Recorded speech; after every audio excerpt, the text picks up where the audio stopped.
meeting to order. Good to see everyone. I understand no one missed me while I was away.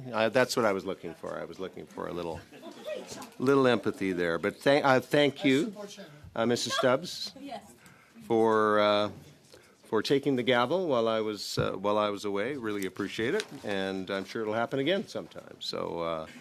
But plan to be here for the next little while. Let me welcome some new members around the table. Mrs. Thomas, nice to see you.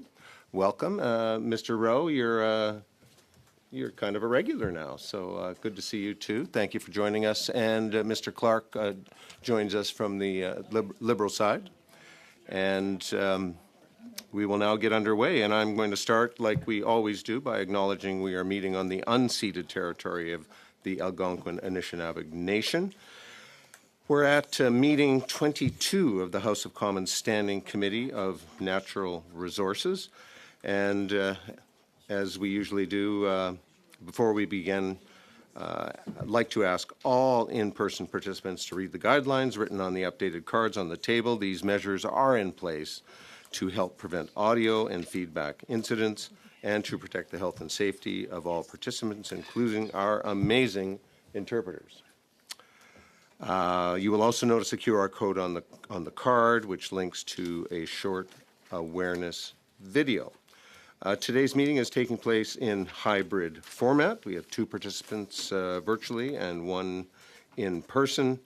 And I would like to remind participants of the following points before speaking. Please wait until I recognize you. For those participating by video conference, click on the microphone icon to activate your mic, and please mute yourself when you are not speaking. For those on Zoom, at the bottom of your screen, you can select the appropriate channel for interpretation, either Floor, English, or French. And for those in the room, you can use the earpiece and select the desired channel. I think we're good. Pursuant to Standing Order 1082 and the motion adopted on Thursday, September 18th, the committee shall, that's 2025, the committee shall resume its study of Canadian energy exports.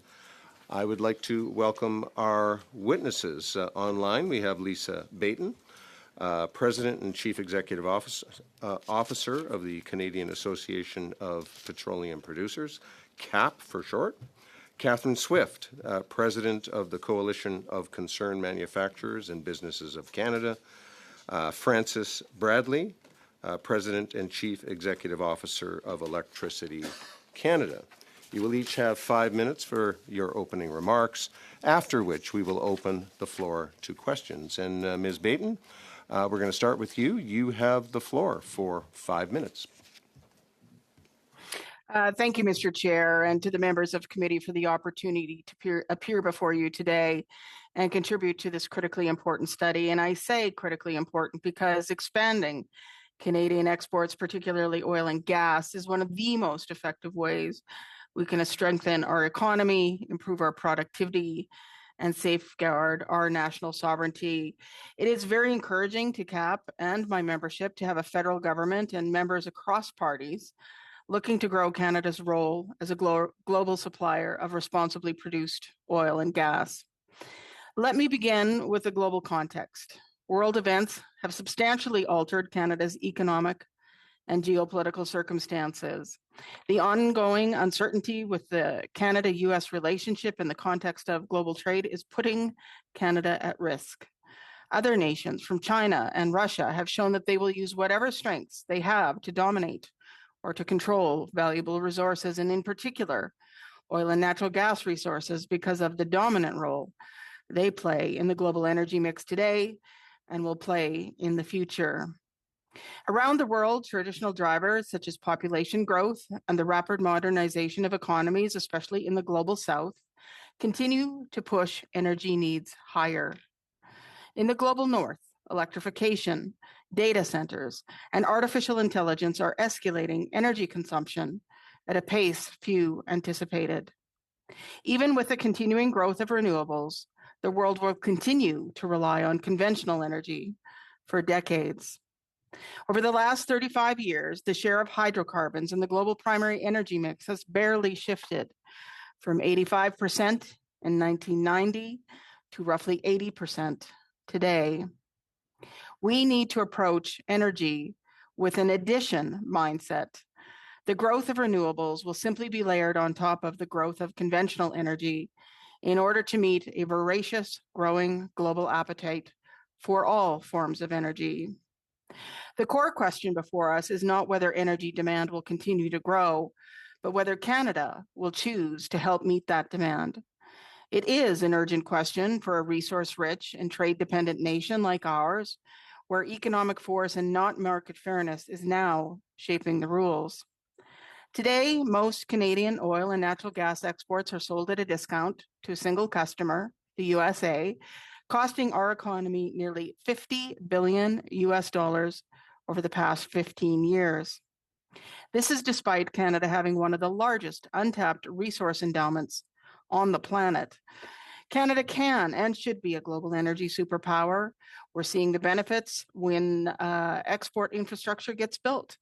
CAP estimates that the Trans Mountain expansion will contribute $4 billion in additional revenues every year, increasing Canada's GDP, improving productivity, and delivering higher revenues for governments. On the natural gas side, every full LNG cargo leaving Canada's west coast is worth approximately $59 million. And the benefits to Canadians are profound. First, diversified markets strengthen our trade leverage, ensure we secure full value for our resources, and enhance the strength of our nation's sovereignty. Oil and natural gas represents more than 20% of Canada's total balance of trade. Second, over just 3 years, the sector contributed approximately $116 billion in taxes and royalties, and those revenues are essential to funding our defense spending and to public services. Third, since 2017, over $5 billion in Indigenous equity has been invested in energy projects, and this is a true partnership, and Canada's conventional energy sector is emerging as a global model. Fourth, our sector is foundational to Canada's economy, providing about 450,000 direct and indirect jobs in every single province across the country, and contributing over $85 billion to GDP just last year. To continue to realize these benefits at this consequential moment in our history, we must avoid policy changes and choices that increase costs, compliance burdens, and uncertainty, such as the newly amended methane regulations and the proposed changes to the industrial carbon pricing, which will impose billions in new costs when no competitor producer nation is doing the same. If Canada truly wants to become an energy superpower, we need a new policy approach. In this new era of economic nationalism, major changes required to attract the investment, to rebuild our economy, to create high-quality jobs, to enhance our energy security, and to strengthen our sovereignty. The window for Canada to act is open, but it won't be open indefinitely, so Canada can and must move with urgency.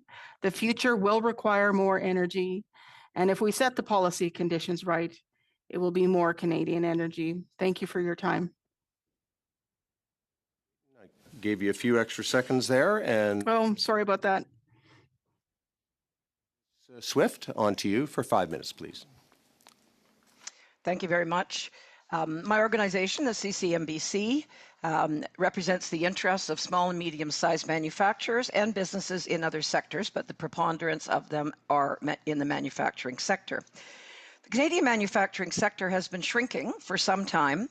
Since 2018, manufacturing as a percentage of GDP decreased by 5%, while the comparable US number increased by 10%. Clearly a major difference that hasn't been seen before. This is important because the manufacturing sector in any country is a key source of innovation, productivity, and well-paid employment.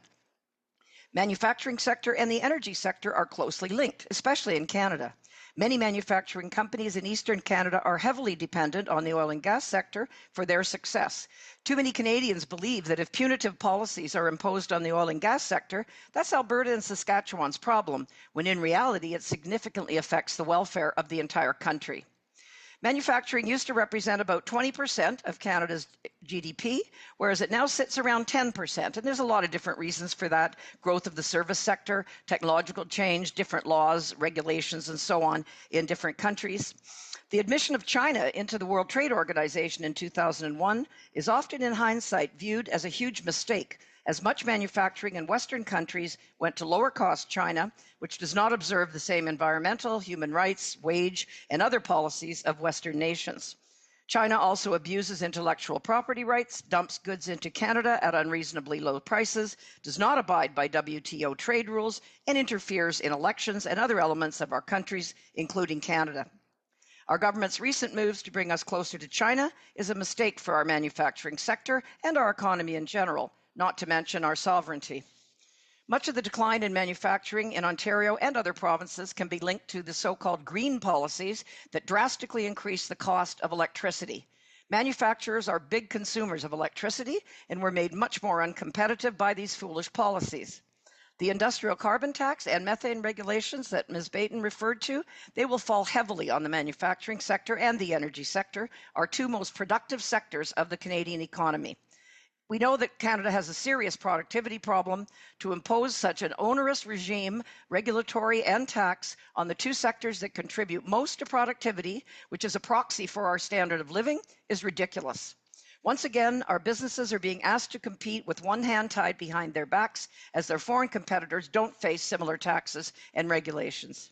Increasing energy exports will boost manufacturing, as the sectors are so closely linked. Building pipelines and other infrastructure to enable increasing exports can and should be done in Canada. Unfortunately, some recent energy projects have actually helped foreign manufacturers much more than our own. The Kitimat LNG facility, for example, used modules from China in its first phase and is slated to use modules from Korea in its second phase. Many of our manufacturing members have said they would be capable of providing infrastructure for these projects, but were never given the opportunity. Boosting oil and gas exports would also bring well-paid employment to Canada, more revenues for governments, and boost our flagging economy, which appears now to be in recession. Neglecting our most important individual industrial sector, oil and gas, for the last decade is the key reason for our weak economic performance today. A weak economy makes us much more vulnerable to punitive policies of other countries, such as the US and China, among others. Additional government revenues from more energy exports should be used to pay down our massive public debt and implement policies to lower taxes and the onerous regulatory burden that is making all of our Canadian businesses less competitive. I want to make a few comments on Bill C5, which permits the government to selectively override various pieces of legislation. What this bill concedes is that these laws are bad, or they wouldn't have to be overridden to get anything done.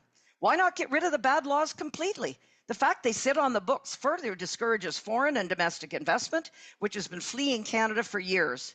C5 also facilitates winner picking by government, which has never been a workable strategy. Just look at the billions of tax dollars that have been wasted on the EV battery sector at a time when Canada has no money to waste. Finally, the business community wants a trade deal with the US as soon as possible. Implying Canada can significantly replace US trade with other countries is pure fiction. We should also always be seeking to diversify our trading relationships, but pretending we'll be able to replace the US as our largest trading partner by far is just lying to Canadians for partisan political gain to whip up Canadians' dislike of President Trump. Meanwhile, Canadian businesses and workers suffer, losing jobs, going out of business, or moving out of Canada. Uncompetitive conditions in the Canadian economy have driven many manufacturers out of Canada long before Trump came along. Once a country loses its manufacturing sector, it doesn't come back for a very long time, if ever. Thank you. Time. I really appreciate that. And finally, we are going to go to Mr. Bradley. You have 5 minutes, sir. Thank you very much. I'm Francis Bradley. I am President, CEO of Electricity Canada. Pour l'étude des exportations d'énergie. Cette étude tombe à bon point car le Canada a l'ambition de devenir une superpuissance énergétique.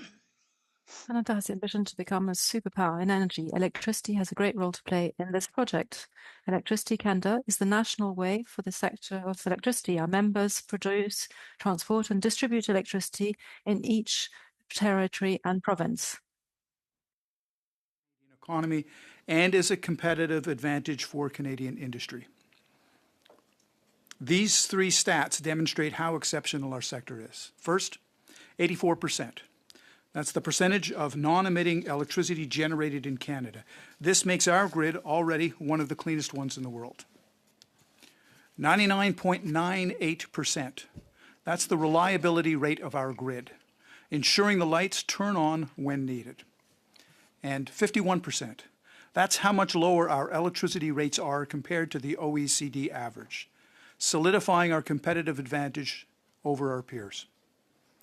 The electricity sector plays a fundamental role as an exporter and enabler of energy exports. The electricity sector is a net exporter, exporting an average of 40 terawatt hours annually to the United States over the last decade. In 2024, the value of this trade was $4.484 billion. While the trade surplus has been smaller in recent years, the two-way trade still serves as an important and ongoing role for reliability and resilience. However, electricity is essentially exported in every other sector of the economy, from LNG to aluminum. Almost every export in Canada is, to a degree, an electricity export. For example, the electrification of the expected Cedar LNG facility with clean BC electricity has been foundational for the project's advancement. The natural gas liquefied at this facility will be destined overseas and marketed as among the lowest carbon LNG in the world. Electricity also powers the production of aluminum in Canada, which is mostly exported. In 2021, we effectively exported over 40 terawatt hours of electricity in the form of aluminum. The list could go on and on, from critical minerals to petroleum refinement. Electricity makes it happen. As Canada seeks to diversify our trade relationships, advance nation-building projects, and strengthen the competitiveness of our industries, the electricity system must grow with these industrial priorities while preserving our sector's competitive advantage. Canada is experiencing a rapid increase in electricity demand, which is expected to double by 2050. To meet demand, we are going to have to build more electricity infrastructure in the next 25 years than we have in the last century.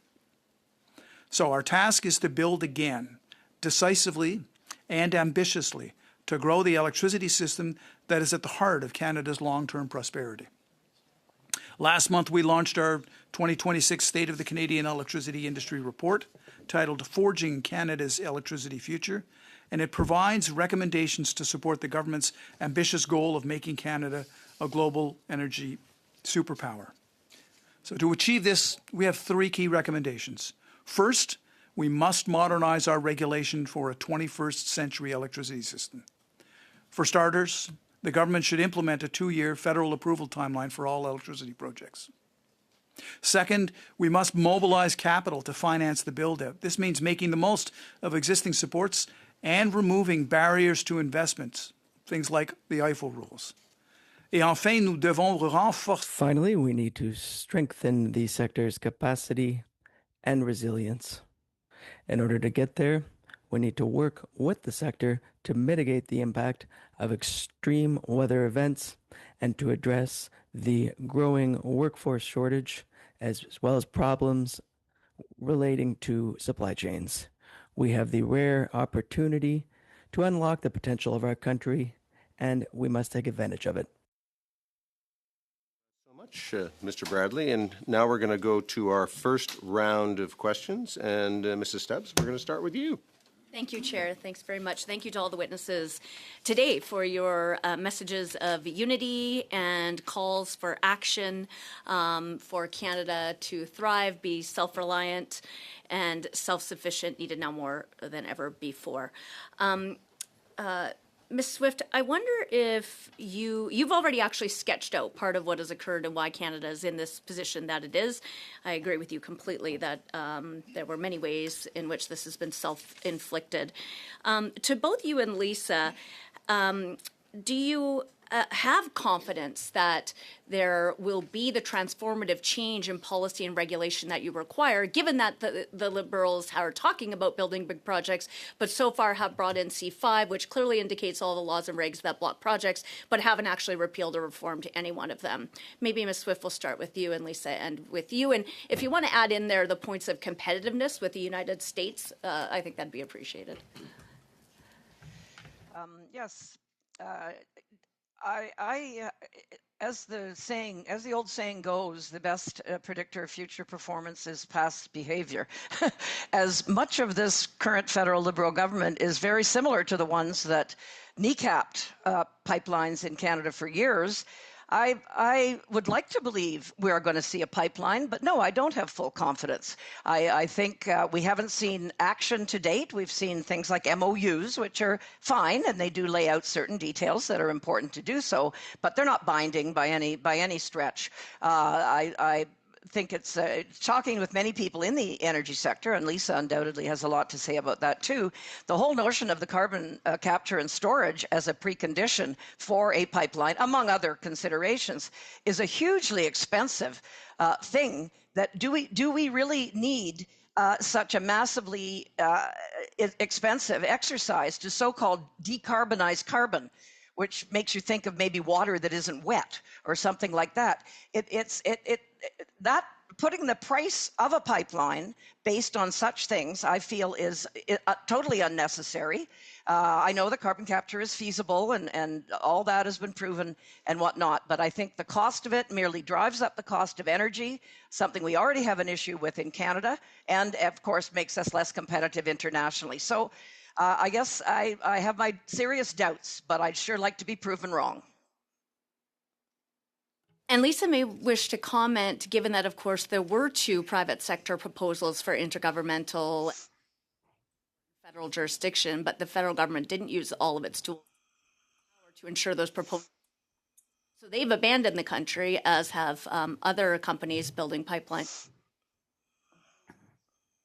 Any comments on, although a pipeline's been mentioned in an MOU, there is to say that they'll assert federal jurisdiction, continues to say that there needs to be a private sector proponent, although a premier had to put 3 together because no one's willing to do it alone. And actually, there's no clear pathway to one at all. I don't know if you have any comments about that.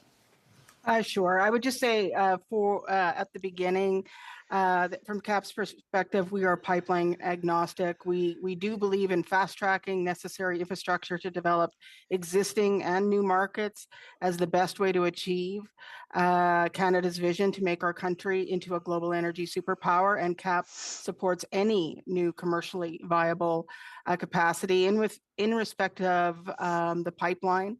That is in discussions as part of the Alberta MOU. The Alberta government has a desire to see production grow to 6 million barrels per day by 2030 and to 8 million barrels per day by 2035. And CAP is supportive of the government of Alberta's work to advance a West Coast pipeline and do whatever they can do to de-risk the project and make it as attractive as possible for private investment. And we have learned from experience, building pipelines in Canada has proven to be a very significant challenge and requires a highly coordinated, transparent, and collaborative approach. And that also means meaningful engagement with Indigenous communities early in the process. And I would just say that in terms of, I think you referenced the Trans Mountain pipeline.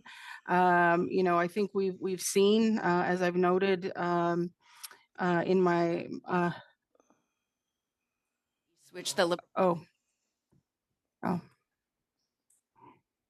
I think what is perplexing want to see Canada prosper is the fact that the Liberals are maintaining ban after prohibition, after tax, after mandate that the United States does not impose on itself federally. So if we are indeed in wartime footing and we are dealing with an aggressor who is our biggest customer and our biggest competitor because of this last federal government, then what do these guys actually need to do to prove to Canadians that they're serious? Catherine? Get rid of all the bad laws. Again, I find it ludicrous that there's this backstopping legislation which gives the government a very selective ability to override things. If you got to override them, clearly there's a big problem. Just get rid of them. The methane regulations are terrible, and as Lisa highlighted, and they haven't got enough attention, frankly. The industry itself is extremely concerned, but they haven't got enough attention. All of the taxes and so on, all of those, I think that Premier Danielle Smith calls them the 9 bad laws, and some of them are being softened somewhat for this project. But if we want to attract investment, and investors, both foreign and domestic, see those laws on the books, they're not going to risk their own money. Governments don't risk their own money. They risk our money and unfortunately lose quite a bit of it in the process. So they should be gone. All of those bad laws should be gone. Thank you both. And we're going to go on to Mr. Hogan for 6 minutes. Mr. Hogan. Thank you, Chair. Thank you to all our witnesses. Ms. Baton, it is good to see you again. I am of the strong opinion that every committee meeting needs a few good Calgarians. And I totally agree that there is going to be oil and gas demand for many, many decades. Even in a world that uses less oil. How do we take advantage of that opportunity and do it in a way that is, distinctly Canadian? So oil and gas production from 15 to 24 was up 34% in Canada, globally about 6%. Growth in Alberta up 40% in the oil sands, I believe around there. And that's been very good for this country. It's created jobs across this country. Steel for pipelines comes from Ontario. The Inio Wakusha engine comes from Ontario. It's straddling all sorts of, technology all across this side of the continent. The part I'm from, I guess I should say. I guess I'm in Ottawa today. And the outcomes are really good. According to the UBS Global Wealth Report, median wealth in Canada is $152,000 US. Median wealth in the US is $124,000 US. So we've done a good job of creating broad wealth. So I know that Ms. Swift says past performance is the best indicator of future behavior, and those results would give comfort. But I'd like not to leave that to chance. I'd like to keep that going. I'd also like to know that we're doing it in a way that's less resilient on the U.S. So my question, and I apologize for the long preamble, of course, there's always a lag between FID to operation. Some of the growth we're seeing is the result of decisions a decade ago. I'm curious about the pipeline forward. Excuse the pun. I'm not arguing for the status quo, but how do we expect production to evolve under a status quo case in the next few years, Ms. Baton? How am I on? I would like to focus on so again, I will just repeat that CAP doesn't take a position on one pipeline over another. What we do really push for is 2 things: that it's commercially viable, and then we invite people to remember that there is a business case that is required to attract the capital and go through the process to build a pipeline. And separate and distinct from that, there is the requirement for what producers need to attract capital of their own to scale up, to fill and keep filled any new pipeline. And I would say that portion of the public discourse has been largely absent. And that's why we are really focusing on policy that on the producer side, because there's 2 parts, there's a whole equation, and we've only been focused on that one part of the equation. And so for our part of the equation, we're really focused on regulatory certainty and competitive policy. Again, as I said in my opening remarks, carbon policy that is competitive with other producing nations. And so we're very focused on right now, both on the methane regulations and on industrial carbon pricing. The new federal methane regulations that were released just before Christmas were written are incompatible with operations. we identified very early on that those regulations were unworkable, and really insufficient amendments were adopted in the final regs to address industry concerns.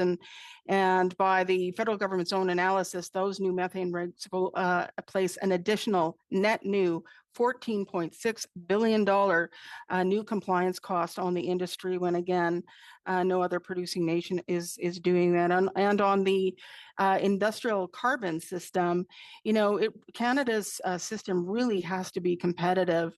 And again, in December, there was a recently released discussion paper, which is fundamentally misaligned both with the direction from the Prime Minister and the commitments in the Canada-Alberta MOU. As proposed, it's going to impose billions of dollars of costs to the oil and gas industry and other resource-based industries. And again, higher costs for carbon directly reduce Canada's competitiveness. Some specificity, and I'd encourage you to, I know you already have, but submit written report as well. We did, yes. On something you've given me, the point that I wanted to get to is question 2. You said in your opening remarks, economic force, not market fairness, is shaping the rules. And you talked about, again, right now, about new costs with no competitor nations doing the same. And so, market fairness is really important to me. I want to make sure we're competitive, but it doesn't seem like this is a market that's being driven entirely by market economics. Between, Europeans creating rules around carbon intensity, Japan may be following, between China using its heft in the market. So what do we need to do to protect a functioning global market as a country that doesn't really use state power to drive industry, but instead allows industry to thrive on their own, or at least that's what we aspire to? Well, I think it's not a one-size-fits-all situation, and a direct comparison of Canada to Europe probably isn't relevant. I will speak to the USMCA negotiations, and as I said in my opening remarks, the Canadian oil and gas industry represents over 20% of Canada's entire balance of trade, and the majority of that, currently I think it's close to 95%, goes to one single customer, the US. And so the USMCA will be a big component part of that, because even with all of the uncertainty and the threats and the trade challenges being caused by the Trump administration, we still must recognize that the US is the largest oil and gas consumer on the planet and remains by far Canada's largest customer. And we've traded energy virtually tariff-free for nearly 150 years, and our companies operate seamlessly across the border, and our energy infrastructure, pipelines, refineries are highly interconnected. So that's one piece of it. Thank you. Thank you, Mr. Hogan. We're now going to go on to Monsieur Simard. 6 minutes. Oui. Avant de débuter mon temps. Before I start my time, Terry, I just want to make sure that our witnesses can hear the interpretation. Is the interpretation working for our witnesses? Yes. Excellent. You've got a nice interpreter's voice, not mine. Madame Bayton. Perhaps for you, Miss Bayton, I was told something I learned something simple in politics. You need to make a distinction between what we want and reality. It's unfortunate, but politically, that's the way it works. In the first meeting that we had on this study, Professor Musso and Pinault told us that Canada was not an energy power and will never be an energy superpower, and we have a very insignificant effect on energy prices. So perhaps you could respond to this statement a little bit later, because in your initial statement, you described Canada as being an energy superpower. But something that bothers me, and I'll tell you, and I'm trying to figure it out, in your statement, you also said that there is a certain geopolitical reality whereby we need to develop a new market given the current situation with the United States. And this is where I'm a little bit bothered by this. When we take a look a little closer at the oil sector, we realize that 60% of these oil companies belong to American interests. Between 2021 and 2024, these businesses made record profits, $131 billion. And $6 out of $10 is returned in dividends to American companies. So, how can we see the energy sector as being one that will allow us to stop depending on American interests? Because if we produce gas and pipeline infrastructure, well, then at the end of the day, we're giving them a gift because we're facilitating a new market for them and we're guaranteeing additional profits. So perhaps you could educate me on this. How do you appraise this situation on the ownership structure of these major oil companies? So thank you for that question. There's a lot in there, so let me try to parse that out. First of all, to clarify, I did not ever say that Canada was an energy superpower. I was just echoing what our Prime Minister has said, that we should aspire to be an energy superpower. And, I think, just to use the recent words of Prime Minister Carney, that we should talk about the world as it is and what Canada should do to make the world into what we wish it to be. And today, the world as it is, it's in a period of profound geopolitical and economic change. And the current U.S. administration has an unapologetic America First policy, and it's rewriting longstanding norms in global trade. And for Canada, that new normal is not a debate. It's an urgent question. How should a resource-rich and trade-dependent nation position itself in a world where economic force and not market fairness is setting the rules? But on the other hand, just like you have federal and provincial governments really working hard to preserve the veracity of the Canada-U.S. trade agreement, that's a really critical recognition of the world as it is and Canada as it is.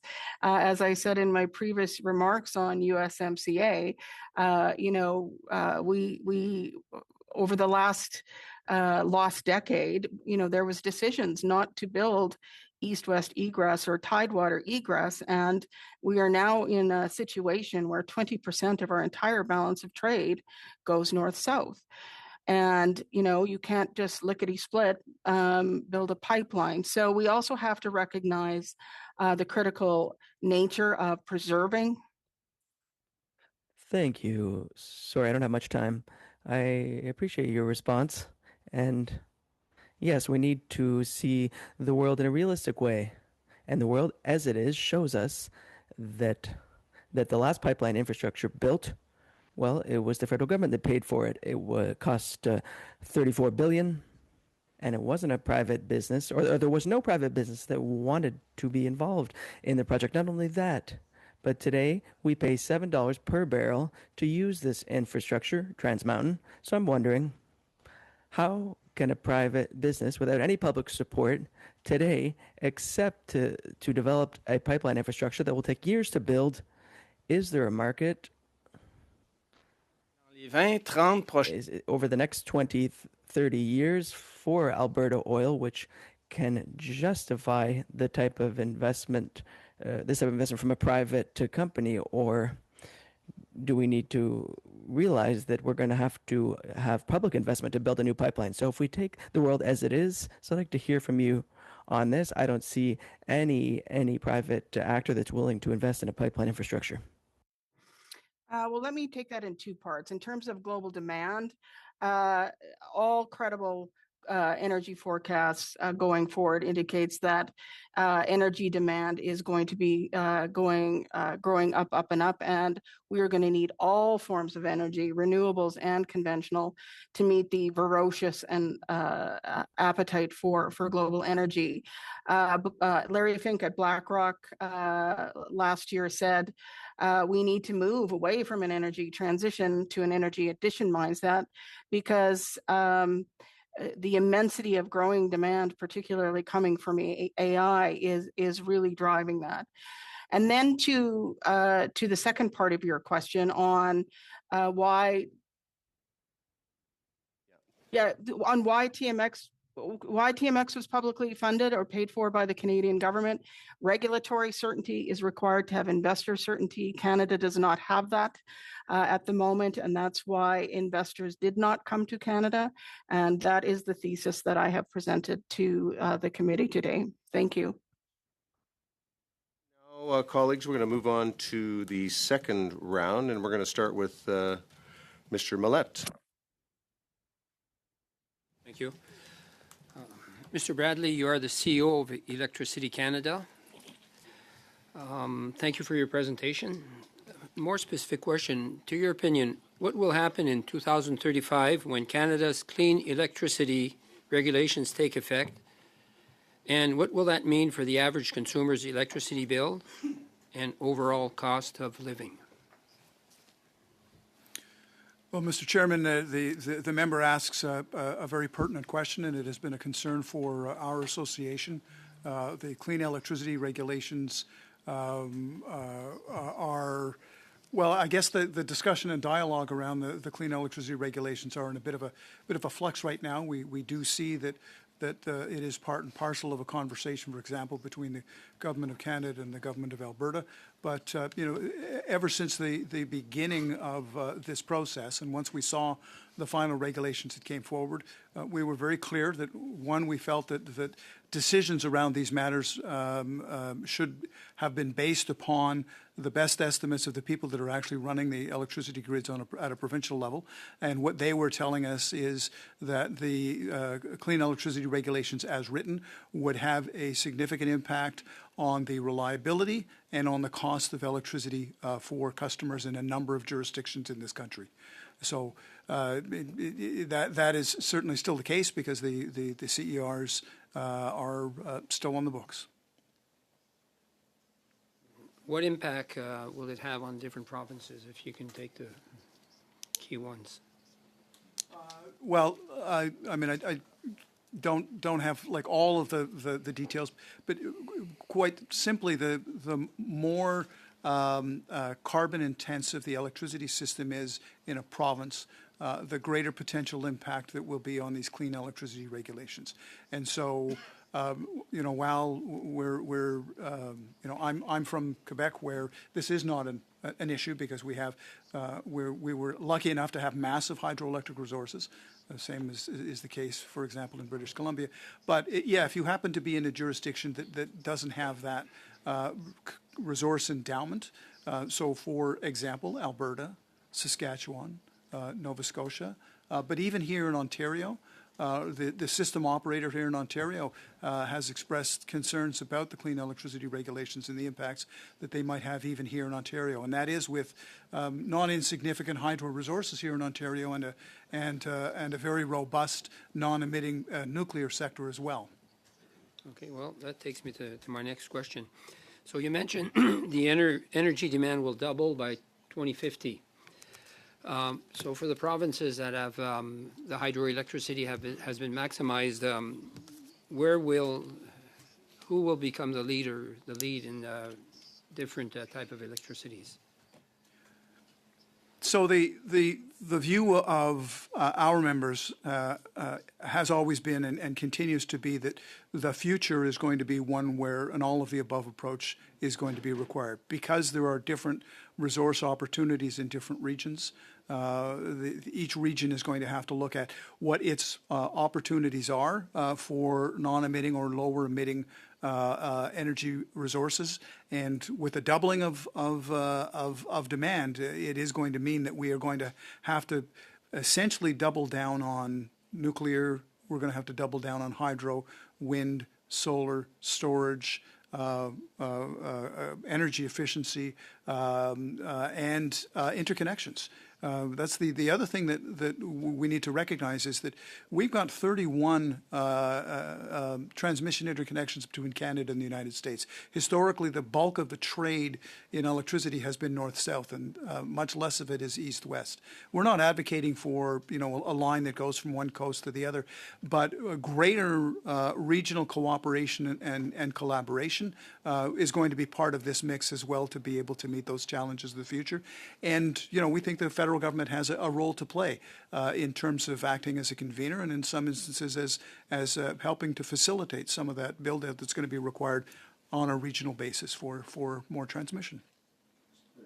Just about at the end of your time, Mr. Millette, 20 seconds. We are a net exporter. Will we keep that? We are a net exporter. Will we likely to keep that? Yes, we likely will, but it's a nature of the kind of the mix that we have. We will be a more of a net exporter on the years when we have a lot of water. On the years when there's a drought, it will be challenging. Thank you both. On to Mr. Gay for 5 minutes. Mr. Gay. Thank you, Mr. Chair. Mr. Bradley, good to see you. In your recently published report, Forging Canada's Electricity Future, you mentioned that the Major Project Office is, and I quote, significant step towards addressing the challenges of uncertain approval processes. You've also mentioned that this must be taken even further, down to small-scale project through elimination of provincial process duplication. So how do you feel that what we've done so far, and what do we need to do to build even faster, better, easier? Thank the member for, I think, a very interesting question. I appeared before the committee that was studying C5 as it was going through the process, and what I said then, and I will essentially repeat it now. I think C5 is a very strong signal that there is an interest to build things. Our concern continues to be that there are other challenges that C5 certainly facilitates if you happen to be one of those projects of national interest. As some people call them, the ponies. If you're a pony, there is this concierge approach to moving projects forward. We see it though as hopefully setting the stage for how we will more broadly address projects. We recognize that while we've got concerns with a number of regulatory and legislative challenges, that they can't all be fixed at once, and so we do recognize that that's the case.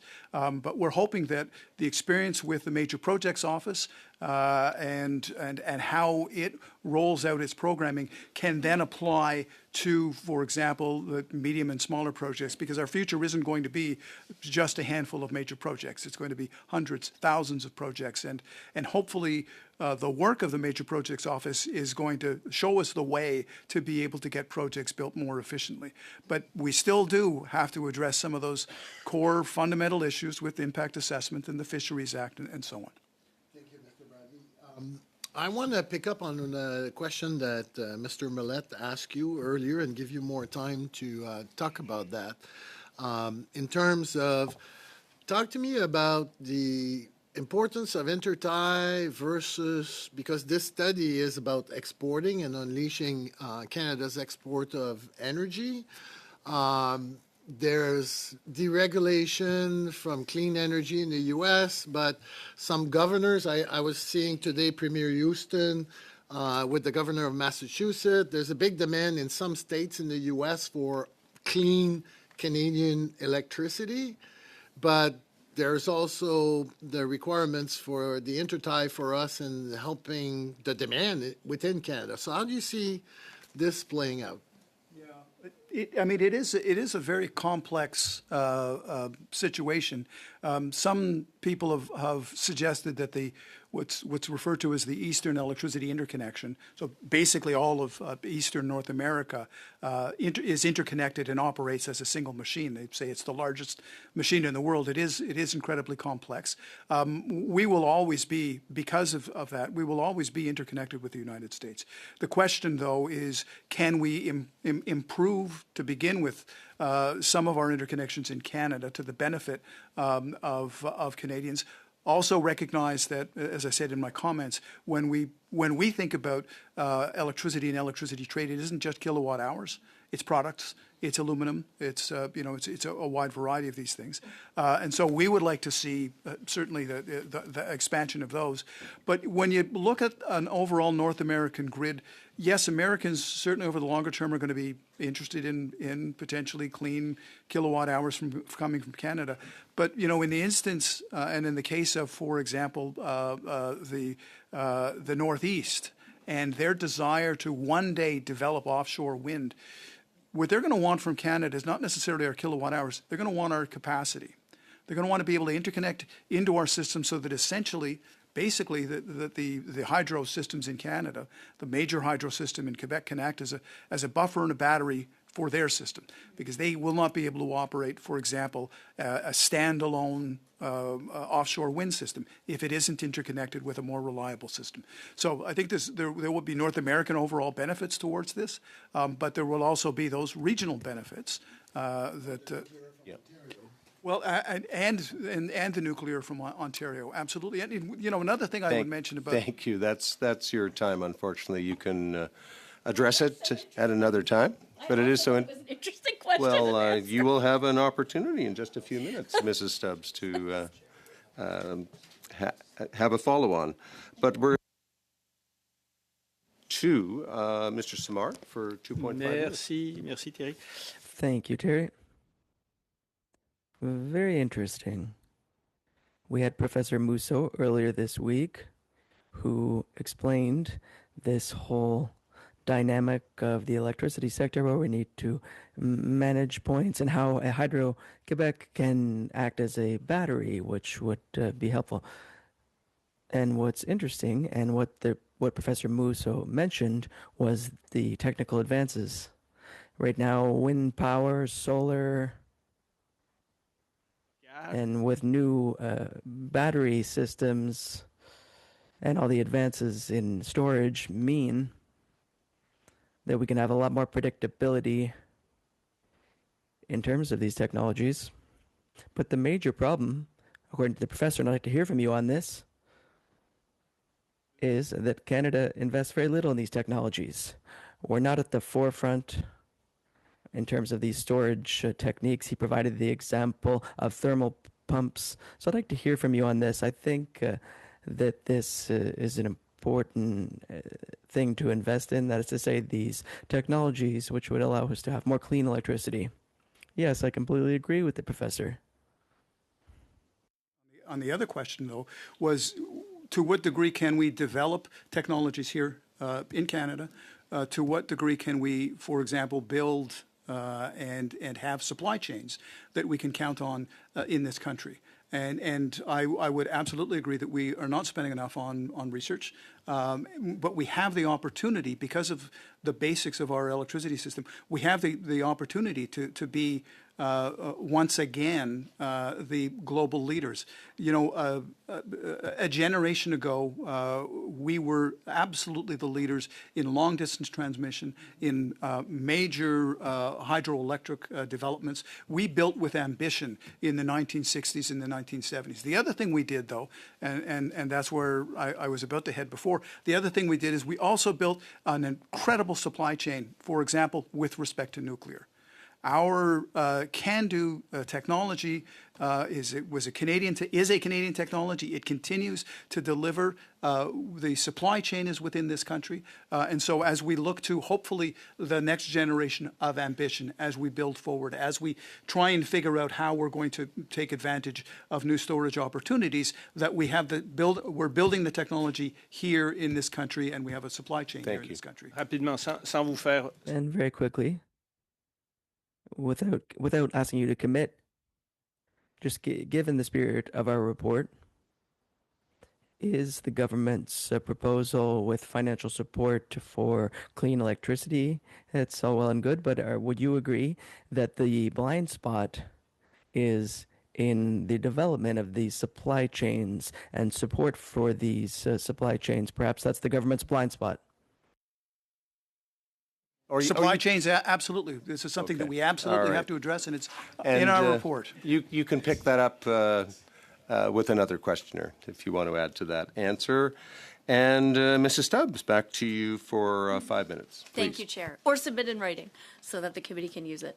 I believe that all three of you, correct me if I'm wrong, did appear in front of the Transport Committee on the debates in C5. I do just want to let you all know I tried to make an amendment in C5 to give teeth to the 2-year concrete timeline that the Liberals keep talking about. That amendment was rejected, but you can count on me to continue to push for that concrete timeline that all proponents require.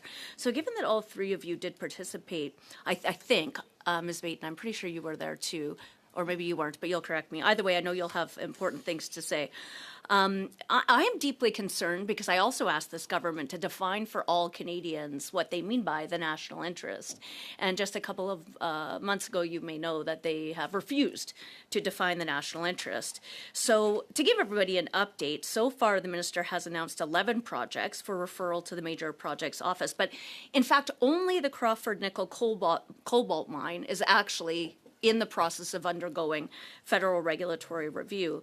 So given that we're talking about ensuring that Canada can compete, and we know we want private sector proponents to be building infrastructure and creating jobs, not neo-Marxist government politicians picking ponies, I wonder if the three of you have comments to make about how it could possibly be that Canada can turn itself into an energy superpower and build at speeds never seen before, except that also there are more than 60 projects, 60, with real private sector proponents in every single sector of natural resources stuck right now in front of the Impact Assessment Agency, the Canada Energy Regulator, and the Canada Nuclear Safety Commission. C5 does nothing about any of that. So I wonder if you have recommendations and calls to action to make to the government that has all the power on what they can actually do to ensure the private sector can build big infrastructure, provide jobs for Canadians, and all the revenue that goes to all governments of all three levels to provide programs and services that every Canadian values. And I'll just leave it to the three of you. Chair, maybe you can help here. Okay, thanks. Go ahead. That seems like it was a question to all of you. So why don't we go around the table? There is 2 minutes and 45 seconds to do that. Ms. Baton.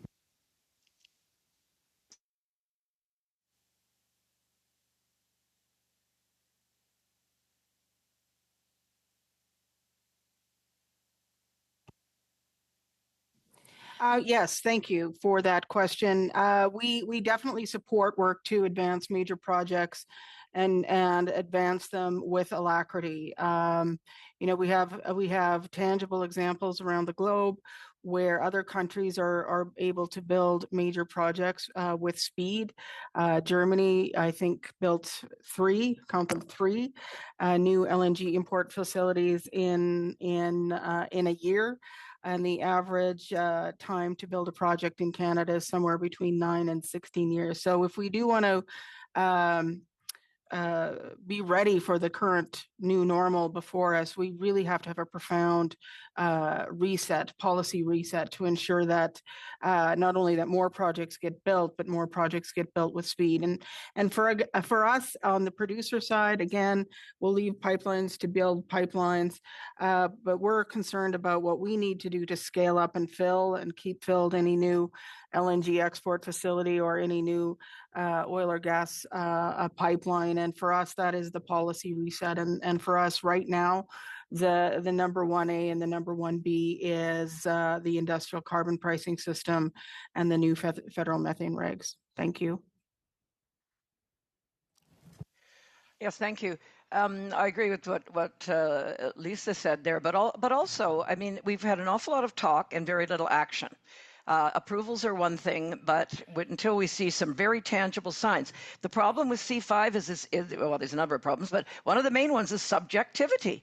How can an investor say, well, if so-and-so likes this project one day, then that's going to be the determinant as to whether or not it actually gets done. So I would say, unfortunately, Canada has now got a long-term record for the last decade of not getting things done, of being a country that can't get things done. The question arose earlier about how can Canada become an energy superpower? Other countries have done it. They've done it with private sector investment. There's nothing wrong with us that we can't do it, except roadblocks that the government puts in the way. So again, just I guess reinforcing that action is needed. More bureaucracy. Why do we need a major projects office? Another level of bureaucracy to do stuff that we did just fine before without these new levels of bureaucracy. Why couldn't we do it that way? We seem to have done it for years, but not anymore. Mr. Bradley, a chance since the question was directed to all three of you. Mr. Bradley. Yes. Chair, I want to thank you for your generosity on that time. Not a problem. Thank you very much. A couple of things. on project reviews. There have been over the years commitments to have a one project, one assessment approach, a 2-year timeline on the projects would be very much in order, addressing some of the other regulatory and legislative issues, including, we did talk about the Fisheries Act. That continues to be one that we continue to chip away at. And then, once projects actually do move through the process and get approved, are we going to have the supply chains to be able to address this? And one of the recommendations that we put in our State of the Industry report is looking at the development of a Canadian electricity supply chain roadmap, and the degree to which that might assist. So even once we get to the projects, how do we roll them out, and how do we see if we can actually build supply chains in this country? Thank you. So, Mr. Clark, wrapping up this round, 5 minutes. Thank you very much, Mr. Chair, and thank you to all the witnesses for being here today. Mr. Bradley, I wanted to ask you a few questions about the things you touched on. I'm from Nova Scotia. I represent Halifax area riding. You correctly identified that Nova Scotia has a high carbon generation system. Unfortunately, we're still burning a lot of coal, and it is very expensive to generate and consume electricity in Nova Scotia. We have the highest rates of energy poverty in the country, in our province, and generally in our region as well. And I think for you to talk about the fact that electricity demand is going to double over the next 25 years or so, I think that's the biggest question we have to address as a country when it comes to energy, is how do we meet that demand? And I know you've touched on that a little bit in previous answers, but I'm just wondering, how do we meet that challenge? Because that is a profound challenge to double production, or whether it's export or import, and hopefully we're generating ourselves over a relatively short period of time. So what's the best, most efficient way that we can make that happen? Right. Well, I thank the member for the question, and it is certainly very relevant for the jurisdiction that you come from. As you noted, there is still coal that is being used, and for those that are not aware of the circumstances in your region, it's not by choice. It is the resources that were available at the time, and the technology that has been built. So what is that future going to look like in Atlantic Canada? It's going to require a move to new technologies. We're absolutely going to need more transmission to be able to interconnect the area, but that will give us hopefully the opportunity to open up to new projects like Wind West. Offshore wind, I mentioned off the shore of the United States, that's not moving very quickly these days because of decisions that have been made there. But we have opportunities to build here and to build in this country. But it is going to require a number of things coming together. One of them is a greater collaboration within the Atlantic Canada region, and I know there are active discussions that are taking place. It's going to require infrastructure to be built to be able to move that, and that infrastructure is also going to allow for new types of generation technology to come online.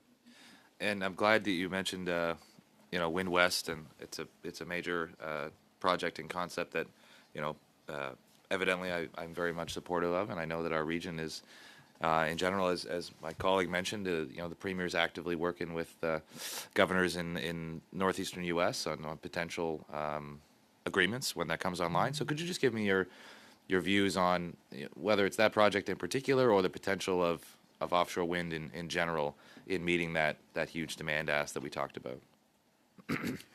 Well, I think offshore wind is going to be one of the critical pieces in Atlantic Canada. But I mean, we've seen a shift over the last decade, frankly, in terms of changing Nova Scotia's place in the North American electricity system. So a decade ago, that was the end of the line, right? The lines would end in Nova Scotia. Now Nova Scotia is interconnected with Newfoundland. And then sometime in the future, it is also going to be interconnected with offshore. And so that's going to move, just take Nova Scotia as an example, from being at the very end of the line to being in the middle of the action.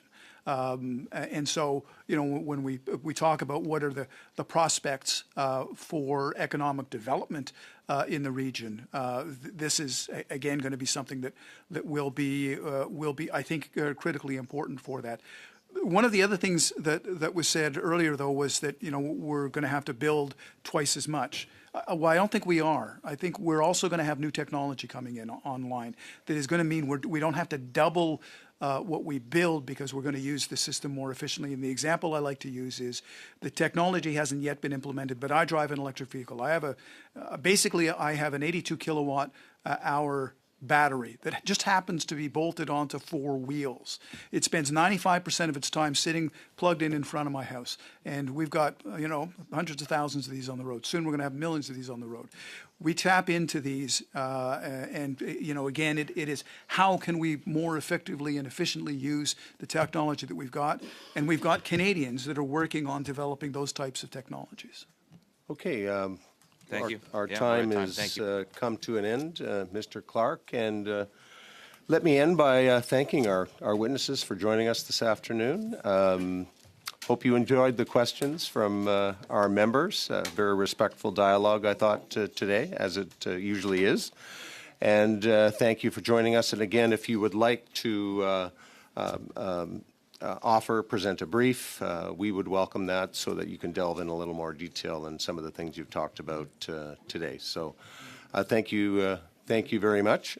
Colleagues, we're going to go in camera, so we need a few minutes to set up, and then I think Mr. Millette has a bit of a treat for us. So we're suspended for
you.